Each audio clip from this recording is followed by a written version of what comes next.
হেই, আজকে আমরা সিলেটে অফিস স্পেসের অফিসে আসছি। অনেকেই বুঝে গেছেন আজকে কার সাথে দেখা হতে যাচ্ছে। যারা বুঝেন নাই তারা ইন্ট্রো পর পর্যন্ত অপেক্ষা করুন।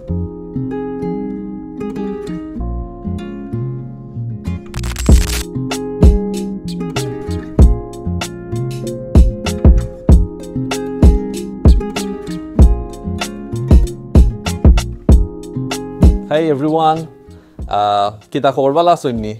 This is Raihan. আমি একজন ডিজাইনার, প্রোডাক্ট ডিজাইনার এবং হেড অফ ডিজাইন হিসাবে আছি অফস্পেস ডিজিটাল এজেন্সিতে। আর ডিজাইন ইন্ডাস্ট্রিতে আছি 10 বছরের উপরে সময় ধরে। আর অফস্পেস ডিজিটাল এজেন্সির আগে আসলে অনেকগুলো কোম্পানির সাথে কাজ করা হয়েছে, including Augmedix, Bashundhara group.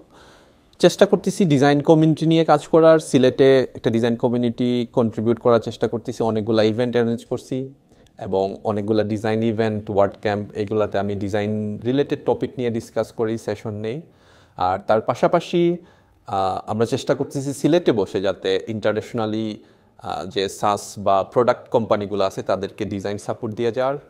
So আমাদের এই অফস্পেস ডিজিটাল এজেন্সি থেকে আমরা অনেকগুলো কোম্পানির সাথে কাজ করা হয়েছে। ফর এক্সাম্পল স্পোর্টস, সুপারসেল, আপনারা হয়তো Clash of Clan, Clash Royale এই গেমগুলোর নাম শুনছেন। এই ধরনের আরও কয়েকটা গেমের সাথে আমরা কাজ করছি এবং কন্টিনিউয়াস অনেক বড় বড় কোম্পানির সাথে আমরা কাজ করে যাচ্ছি। কি অবস্থা ভাই, কেমন আছেন? আলহামদুলিল্লাহ ভাই, ভালো আছি। তো আপনি কি আসলে ডলারে টাকা কামান না ইউরোতে টাকা কামান, এটা জানার খুব ইচ্ছা, নাকি না বাংলা টাকা তো কামান না মনে হয়? আচ্ছা আচ্ছা, আমি টাকা ইনকাম হয় আসলে ডলার, ইউরো, পাউন্ড তিনটাতেই, বাট খরচ করি টাকাতে। এইটা হচ্ছে যে সব থেকে আনন্দের বিষয় আর কি। আচ্ছা, কামান যে কোনো কারেন্সিতে কামানোর পরে টাকাতে খরচ করার একটা আনন্দ আছে। জি, তা তো অবশ্যই, যেহেতু আমাদের ভ্যালুটা বেশি আর কি। আসলে আপনি অফিস স্পেস বিল্ড করছেন রাজদার সাথে, অনেক দিন ধরে অফিস স্পেস বোধহয় চলতেছে, কয়দিন হয়েছে আমি ঠিক জানি না। হ্যাঁ, around 5 years. Around 5 years, it's long time. So আপনি কেন এই এজেন্সিটা বিল্ড করলেন আর কি? সো আমার এবং রাজের দুইজনেরই হচ্ছে যে জবে জয়েন করার আগে, যখন আমরা ইউনিভার্সিটি স্টুডেন্ট ছিলাম, তখন থেকে অ্যাকচুয়ালি আমরা টিম নিয়ে কাজ করতে পছন্দ করতাম।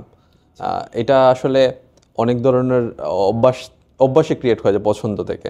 তো আমারও একটা ছোট এজেন্সি ছিল যখন হচ্ছে যে আমি জবে জয়েন করার আগে, ইউনিভার্সিটি স্টুডেন্ট থাকাকালীন সময়, ওটার নাম ছিল ডিভাইজার ওয়েব।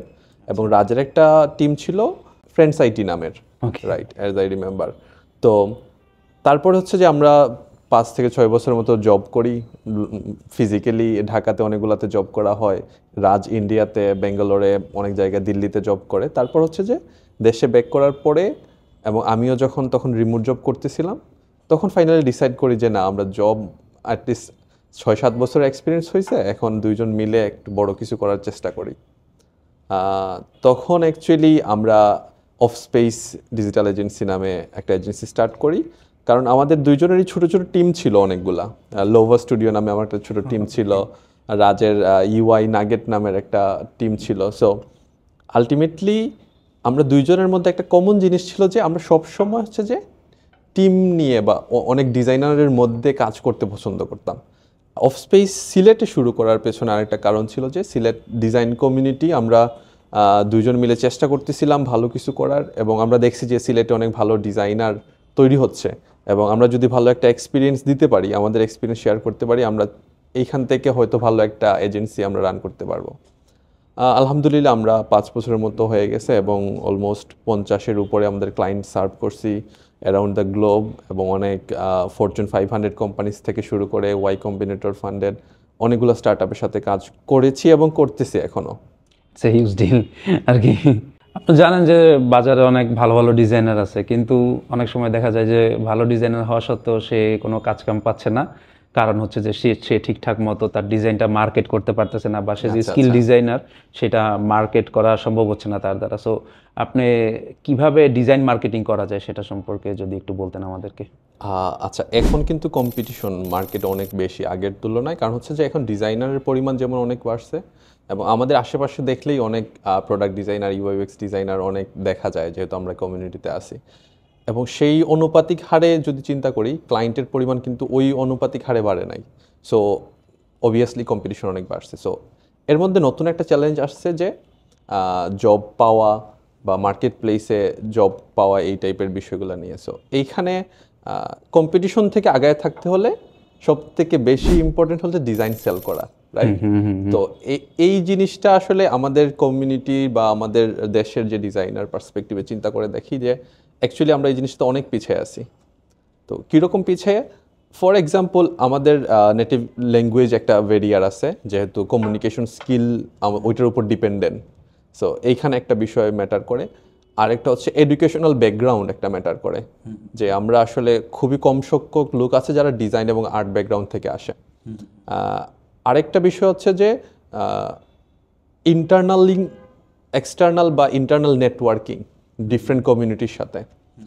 তো আমার সাজেশন থাকবে নতুন যারা ডিজাইনার হচ্ছে বা হতে চাচ্ছে বা এখন কারেন্টলি এই প্রবলেমগুলো ফেস করতেছে, প্রথমত হচ্ছে যে পার্সোনাল ব্র্যান্ডিংটা ইমপ্রুভ করা, একটা খুবই ভালো পোর্টফোলিও তৈরি করা। বেশিরভাগ ডিজাইনারের পার্সোনাল ওয়েবসাইট নাই, এটা একটা অন্যতম ইস্যু থাকে যে আমরা মানে অনেকই মার্কেট প্লেসে থাকে। সো 3 নাম্বার হচ্ছে যে নেটওয়ার্কিংটা ইমপ্রুভ করা। নট অনলি যে বাংলাদেশের ভিতরে বা আমার শহরের ভিতরে আমার নেটওয়ার্কিং থাকবে, আপনি চাইলে হচ্ছে এডিপি লিস্টে কোনো মেন্টরশিপ নিতে পারেন। আপনি চাইলে হচ্ছে যে লিঙ্কডইনে ভালো ডিজাইনার যারা আছে তাদের সাথে মেসেজ দিতে পারেন। এইটা একটা ভালো সুবিধা। সো কমফোর্ট জোনে থাকা যাবে না, এটা আরেকটা ফ্যাক্টর যে ওকে আমি হয়তো এখন একটা সার্টেন আর্নিং আছে, আমি ওই জায়গায় আসি। সো আপনার ডিজাইন সেল করতে হলে আপনার experiment, networking, external communication, personal branding, এই জিনিসগুলো ইমপ্রুভ করা লাগবে। খুব ইম্পর্টেন্ট আর কি। এর পরের প্রশ্নটা হচ্ছে যে একটু বিগিনার সেন্ট্রিক। আচ্ছা, যদি মনে করেন আমি কিছুই জানি না, আমি এখন 2024 সাল, আমি এখন আসলে একজন ডিজাইনার হতে চাই, তার জন্য আপনার কি উপদেশ বা অ্যাডভাইস থাকবে? আচ্ছা, এই প্রশ্নটা আমি অনেক ক্ষেত্রেই পাই এবং আমি খুব এনজয় করি এটা আনসার দিতে। আমি প্রথমত এখন ডিজাইনার হওয়ার জন্য খুব বেশি উৎসাহ দিই না, আগে যেরকম দিতাম। তার কারণটা হচ্ছে যে এখন মার্কেটটা অনেক কম্পিটিটিভ, যেটা একটু আগেই বললাম, এবং অনেক নতুন নতুন চ্যালেঞ্জ আসছে। আগে যখন আমরা কেরিয়ার স্টার্ট করছি তখন দেখা গেছে ওয়েবসাইট কয়েকটা আমার পোর্টফোলিওতে আছে, অ্যাপের 2-3টা ডিজাইন আছে, আমার ভালো একটা জব অফার চলে আসছে। কিন্তু এখন আসলে ওই ওয়েব ইউআই ইউএক্সে হয়তো 1 বছর 2 বছর যাবে কাজ শিখতেছে, এখনো জবের জন্য অ্যাপ্লাই করে যাচ্ছে, পাচ্ছে না। হ্যাঁ। সো এই চ্যালেঞ্জটা অ্যাকসেপ্ট করার মতো এবিলিটি আছে কিনা, ওই সময়টা দিতে পারবে কিনা, এইগুলো আসলে একটু বোঝার বিষয়। মানসিকতাটা মানে ওইভাবে নিয়ে নামতে হবে আর কি। এখন আসাটা আসলে চ্যালেঞ্জিং। সেকেন্ড হচ্ছে তাইলে যদি তারপরে ও প্রিপেয়ার থাকে কম্পিটিশনে আসার জন্য, চ্যালেঞ্জ নেওয়ার জন্য, তখন আমার সাজেশন থাকবে যে শুধুমাত্র ইউআই অ্যান্ড ইউএক্স একটা কোর স্কিল থাকতে পারে, বাট এটার পাশাপাশি আরও কয়েকটা স্কিল গ্যাদার করা। স্কিলের মধ্যে হইতে পারে ওয়েব ফ্লো ফ্রেমার জানা, অথবা মাইক্রো ইন্টারেকশন, প্রোটোটাইপিংয়ে খুব ভালো এক্সপার্ট হওয়া, অথবা ডিজাইন সিস্টেম বা ফিগমা টুলস সম্পর্কে অ্যাডভান্স কিছু নলেজ জানা। এই ধরনের মাল্টিডিসিপ্লিনারি যদি নলেজ থাকে তখন কম্পিটিশন থেকে আগায় থাকার চান্সেস বেশি আর কি। তো আদারওয়াইজ দেখা যাচ্ছে যে 100টা সিবি আসছে, 50টা সিবি আসছে, এর মধ্যে হচ্ছে যে শর্ট লিস্টে আসার মতো কিছু স্কিল সেট থাকা লাগবে, যে এগুলো হচ্ছে যে ওই 50 জন থেকে আলাদা করে রাখবে। কোর স্কিল সেট আর কি, সবার একটা স্ট্রেংথ টাইপের একটা ব্যাপার থাকবে স্কিলের দিক দিয়ে। ওইটা হচ্ছে যে আপনাকে ওদের থেকে একটু আগে রাখতে সহযোগিতা করবে এবং মার্কেটে সাস্টেইন করতে হেল্প করবে। যেহেতু আপনি ব্যস্ত মানুষ, তাই আজকের ইন্টারভিউটা আমরা লং না করি, জাস্ট ফাইনাল একটা রিমার্কস টাইপের বলতে পারেন যে আমার যে ভিউয়াররা আছে চ্যানেলের, তাদের জন্য যদি একটা অ্যাডভাইস দিতে পারেন আর কি। আচ্ছা, একটা অ্যাডভাইস, আই থিঙ্ক আমি যেটাতে বিলিভ করি সেটা হচ্ছে যে আমরা যদি সোসাইটিতে ভালো কোনো ইম্প্যাক্ট রেখে যাইতে পারি, সেইটা আমাকে হচ্ছে বেশি দিন বাঁচার অনুপ্রেরণা দিবে। এবং what I believe is like if you can impact on society, it lives longer. ঠিক আছে, you can live far more longer than your actual life. So obviously আমরা চেষ্টা করি যাতে আমাদের একটা পজিটিভ ইম্প্যাক্ট সোসাইটি থাকে, আমরা সবাই যাতে এটা চেষ্টা করি।